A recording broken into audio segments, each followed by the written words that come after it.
Nature takes billions of years to make diamonds, 150 kilometers below the Earth's surface with extreme heat and pressure. On the other side, humans have found a way to create diamonds in labs in just a few weeks. It's natural versus lab-grown diamonds. But how exactly are they made? What natural and scientific forces are involved?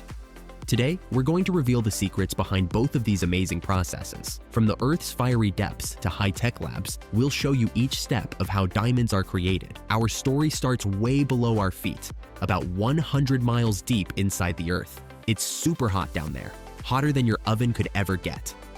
Tiny bits of carbon, the same stuff in your pencil lead, get squeezed so hard they turn into diamonds. How do these diamonds make their way from deep underground to the surface where we can find them?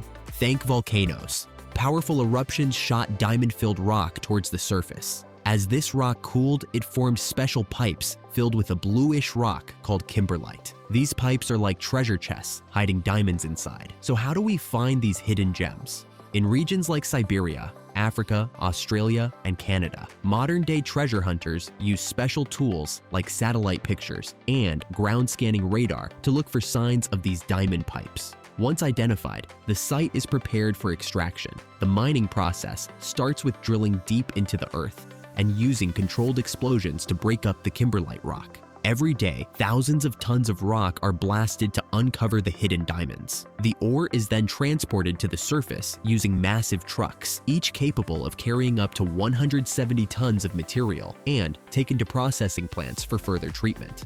At the processing plant, the real magic begins. The ore undergoes several stages of crushing to break down the rock and release the diamonds. The first stage involves primary crushers, which reduce the ore to manageable pieces. The next step is separating the diamonds from the crushed rock. This is achieved through a combination of washing, screening, and advanced sorting technologies. The rock is washed to remove debris, and then it passes through screens that sort the material by size. The resulting concentrate undergoes further separation using X-ray fluorescence, which identifies the diamonds by their unique glow. Once separated, the rough diamonds are sorted and graded based on their size, shape, color, and clarity. This initial sorting helps determine the best use for each stone, whether it will become a sparkling gem or serve an industrial purpose. Gem-quality diamonds are set aside for the next crucial phase, cutting and polishing. Expert gem cutters, also known as lapidaries, carefully analyze each rough stone to determine the optimal cutting strategy.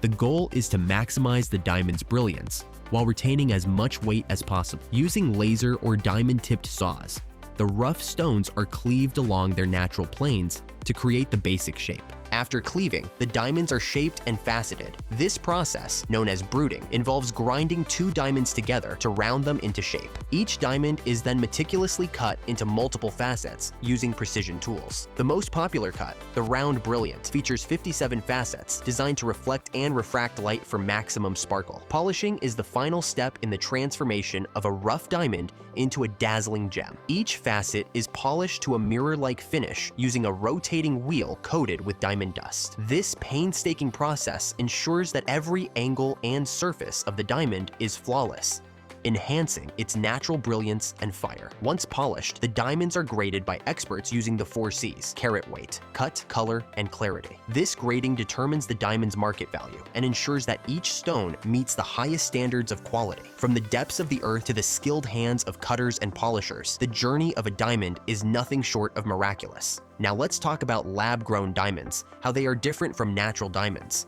and what goes into making them. Lab-grown diamonds are created using 2 primary methods: chemical vapor deposition, CVD, and high-pressure, high-temperature, HPHT. Both methods start with a tiny diamond seed. A diamond seed is a tiny, flat piece of diamond crystal that serves as the foundation for the growth of a larger diamond. It acts as a template or a scaffold onto which additional carbon atoms attach, forming a new diamond. The diamond seed is made of pure carbon, the same element that forms natural diamonds. So, first, let's explore the CVD method. Imagine a diamond seed placed in a vacuum chamber filled with carbon-rich gas, like methane. The chamber is then heated to temperatures between 900 to 1200 degrees Celsius.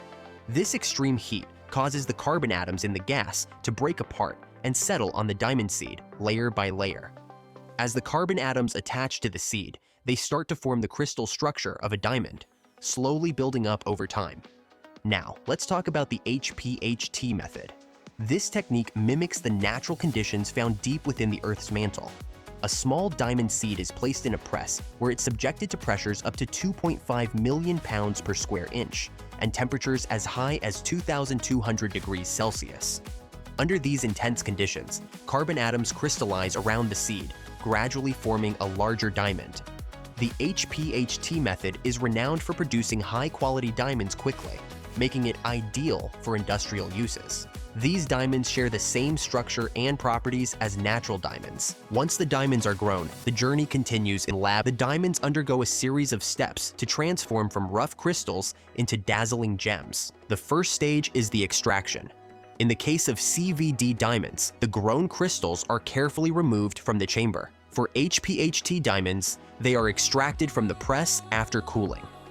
After extraction, lab-grown diamonds go through a process similar to that of natural diamonds, like cutting shaping and polishing the diamonds.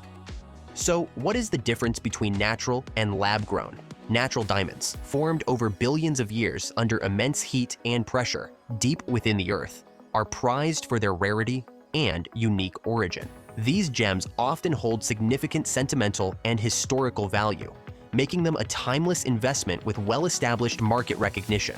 However, the extraction of natural diamonds can have severe environmental impacts and raise ethical concerns regarding mining practices. Additionally, natural diamonds tend to be more expensive due to their rarity and the complex process required to bring them to market. On the other hand, lab-grown diamonds, produced in a controlled laboratory environment, offer a more ethical and environmentally friendly alternative. These diamonds are created in a matter of weeks, replicating the natural conditions that form diamonds, but without the ecological damage and human rights issues associated with traditional mining. Lab-grown diamonds are generally more affordable, allowing consumers to purchase larger and higher quality stones at a lower price. However, they can be perceived as less prestigious due to their synthetic origin, and their resale value is typically lower than that of natural diamonds, as the market for lab-grown gems is still developing. Both natural and lab-grown diamonds share the same physical and chemical properties. The differences in their formation, environmental impact, ethical considerations, cost, and market perception provide a variety of options for consumers. Whether you prioritize the natural history and rarity of natural diamonds or the ethical and economic advantages of lab-grown diamonds, the choice ultimately depends on buyer personal values and preferences.